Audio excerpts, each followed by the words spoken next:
السلام عليكم ومرحبا بكم في فيديو جديد ووصفة جديدة. طليت عليكم اليوم بصابلي النجاح، وبهذه المناسبة حبيت نبارك لكامل الناجحين ونقول لكم ألف مبروك، المزيد من النجاحات والتفوق، وربي يديم الأفراح إن شاء الله. واللي ما جابوش نقول لكم العقوبة للعام الجاي وتفرحوا إن شاء الله بإذن الله. وطلت عليكم اليوم كانت صابلي بتام النجاح بكريمة قنبلة في البنة اللي ذوقها تعجبوا بنتها. وشوفوا لي كي نقسم لكم الحبة الموس يفوت وحده تجي ما شاء الله. قبل ما نبداو الوصفه طريقه التحضير خليوا لي جام البنات وكومونتير حلو، الله يحلي ايامكم يا رب العالمين، وبارطاجيو الوصفه لتعم الفائده. نصلي ونسلموا على سيدنا محمد ونقولوا بسم الله. اول حاجه لهنا عندي 250 مارغرين جبتها قبل من الفريجيدير، وبس راح نسحقوها تكون بارده شوي باش تطلع لنا الخليط الاول على شكل كريمي. انا لهنا كانت عندي 500 غرام، هاني ديت نص الباطه تاع 500 غرام. 250 غرام مارغرين، نزيد لها 4 مغارف نتاع الزيت، نزيد لها الرشه تاع الملح، مغرف متوسطه تاع لافاني، ولا تتخليو عليها كيما انا درت عطر الكراميل. الا ما عندكمش عطر الكراميل اللي حنديرو من بعد ديروا لهنا لافاني. نزيد لها حبه بيض كامله وصفار حبه بيض، صفار لهنا حبه بيض كامله والصفار، ونزيد لها كاس معمر نتاع سكر ناعم. لهنا راني ضفت عطر الكراميل يمد بنه ولا اروع البنات. الا متوفر ديروه، ولا مش متوفر عندكم ديروا لافاني. انا لهنا ما درتش لافاني، درت عطر الكراميل. نحاول نحل برك شويه هذيك الزبده باش كي نخدم بالباتور ما يطرش عليا السكر. انا دروكا راح نخلط كلش بالباتور، عليها حطيت السكر والمارغرين والبيض. انتي الا كنتي راح تخدمي بيدك يعني تمحري بيدك ما عندكش الباتور، ديري المارغرين مع رشه تاع الملح ولافاني، زيدي لهم كاس تاع السكر، امحريهم مليح، من بعد ضيفي حبه بيض كامله وزيدي امحريها مليح، ومن بعد زيدي الصفار ثاني كيف وامحريه. المارغرين ديريها مع الزيت المره الاولى والسكر، ديروا المهم بالتدريج، كل حاجه زيدوها بالدفعه، ما تحطيش كلش مع بعضها لخطره هكاك مش راح تمتزج المكونات مليح كيما ضيفيهم بالحاجه. وشوفوا لهنا الكريمه كيفاش طلعت، كيما قلت لكم الخليط طلع كريمي اللي نعتبرها اهم مرحله في الصابلي باش يجيك خفيف ومهوي، وتجي الحبات كل قد بعضها، ما يتشقق ما يتقلص. لهنا راه دخل المكونات مليح، سورتو البيض. بعدها مباشره بديت نضيف النواشف اللي هي كاس تاع نشا، كاس معمر تاع نشا، دخلته غير بسباتولا، راني حبست الباتور. ومن بعد نولي نضيف 2 مغارف تاع كاكاو يكون بني، الا كان هذاك الاسود اللي يكون مر شويه ضيفوا مغرف واحده تكفي. من المستحسن البنات شموا ريحه كاكاو ولا ذوقوه اللي تلقاو فيه ريحه شوكولا ولا بنه شوكولا، هذاك هو اللي تشريوه. لهنا بديت نضيف في الفرينه، ضفت 2 كيسان الاولين مع نص كيس خميره كيميائيه اللي هي مغرف متوسطه تاع الديسير، خميره كيميائيه نص كيس.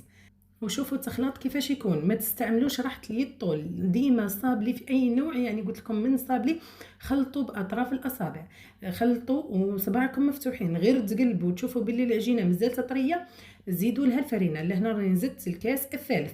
وكيفاش نعرفوا ان هدات كفايتها من الفرينه؟ هذه الجمله حفظتوها على ظهر القلب، انها تبدا اني البنات نعاود خطر كاينين بنات كل يوم يدخلوا معنا ما شاء الله جدد، يعني نرحب بهم من هذا المنبر ونقول لكم باللي نعاود المعلومات البنات اللي راهم يدخلوا لنا جدد.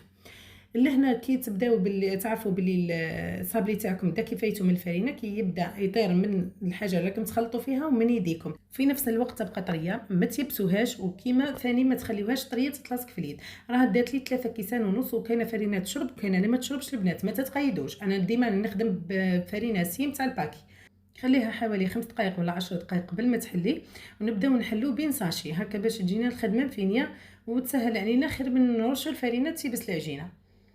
نبدا نفتح قلت لكم لهنا بالحلال، ونحاول اني نركز من الوسط ونروح للاطراف باش ما يجيونيش الاطراف رقيق والوسط يبقى لي خشين. انا خيرت لهنا طابع قلب، كيما تقدري ديري دائره، المهم على حسب الموتيف اللي راح تزيني به.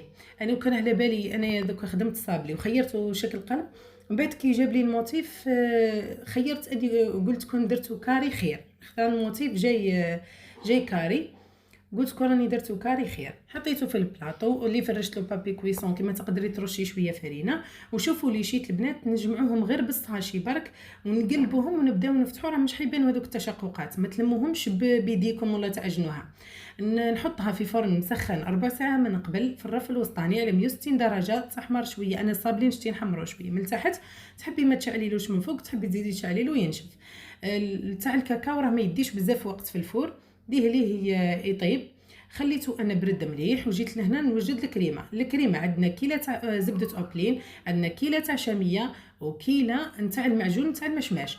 انا راني كيلت بالكاس تاع التاي، وبقاو لي خرجت لي عدد الحبات كامل حبه فوق حبه، خرجت لي صاب لي 35 حبه، بقاو لي 5 بلا كريمه. فهمتوا؟ يعني بين نكونوا متفاهمين. تسمى نتوما ديروهم بومبي، هذوك كيسان تاع التاي ديروهم بومبي، ولا زيدوا عليهم مغرف تاع مارغرين، تاع زبده اوبلين، نتاع معجون المشماش، ونتاع الشاميه. تسمى كي تكيلوا بالفنجان تاع التاي زيدوا لها مغرف هكا باش تجيكم قد.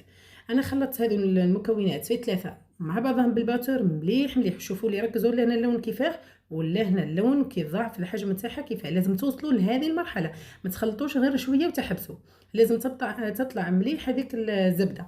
انا اللي هنا كما قلت لكم البنات راني استعملت زبده اوبلين بيضه، وتكون بنينه خير من الزبده الاخرى ثقيله.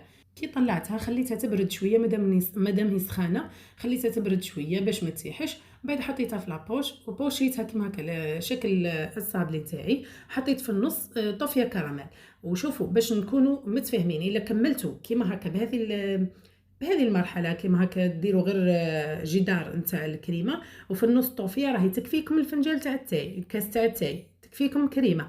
انايا راني درت غير 2 حبات باش نعتلكم، ومن بعد كملتها غير كريمه، ما درتش طوفيه كراميل في الوسط، خليتها هكاك كريمه برك. يعني باش نكونوا متفاهمين البنات، يعني نوضح لكم كلش انه كيسان تاع التاي الا درتوهم بهذوك المقادير بالكاس تاع التاي في الكريمه، وراح نديروا طوفيه كراميل في الوسط راح تكفيكم. انا ما كملتش ودرتها اكل كريمه عليها، تخصيت في 5 حبات.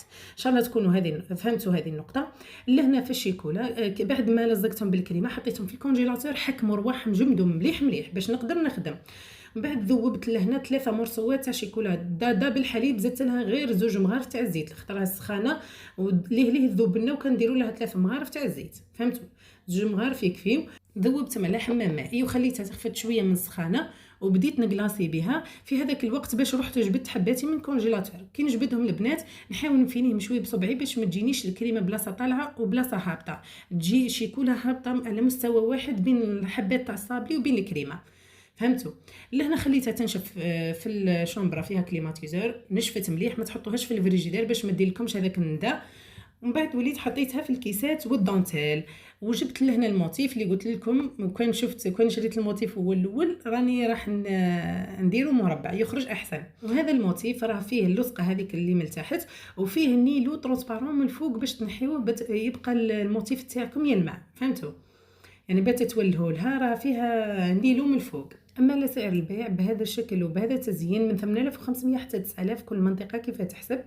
وهذا هو الشكل النهائي. قولوا لي واش رايكم. انا عجبتني النتيجه لانها سامبل ما تديش بزاف وقت، وانتم خليوا لي ارائكم كيما ما تبخلونيش بتشجيعاتكم حبيباتي. ولا هنا راح نقسم معكم حبه. شوفوا الموس كيفاش راه يفوت وحده، صدقوني الكريمه بنينه خاطر ما فيهاش بنه الزبده، وثاني خفيفه وماهيش حلوه بزاف، مش حلوه من هذاك المعجون اللي نمد لها حماضه، يعني جات ما شاء الله.